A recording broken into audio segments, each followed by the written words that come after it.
আমি সচরাচর বড় বড় কন্টেন্ট ক্রিয়েটরদের ব্লগ দেখি, যারা রান্নার ভিডিও বানায়। তাদের ভিডিও দেখে কিছু শেখার চেষ্টা করি। ঠিক তেমনি গতকাল একজন ভারতীয় বৃদ্ধার রান্নার ব্লগ দেখছিলাম। বয়স আনুমানিক হবে 60 থেকে 70-এর মধ্যে। তার কথা বলার ধরন, উপস্থাপন দেখে আমি মুগ্ধ। তাই মন্তব্য করতে চলে গেলাম তার কমেন্ট সেকশনে। সবাই খুব বাহবা দিচ্ছিল, ভালো বলছিল।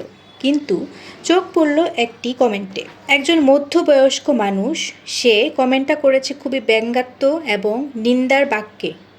তো কমেন্টটা হচ্ছে এরকম: বুড়ো বয়সে ভীমরতি, এক পা গিয়েছে কবরে, এখন সে আবার ব্লগ বানায়। সেই কমেন্টে রিপ্লাই করতে গিয়ে দেখি তাকে আচ্ছা করে ধুলাই করলো কিছু সুন্দর মনের মানুষগুলো। এখন আসি মেন কথায়। আমার প্রোফাইলে ফলোয়ারদের মধ্যে বেশিরভাগই 40 থেকে 60-এর মধ্যে দাদা দিদিরা আছে।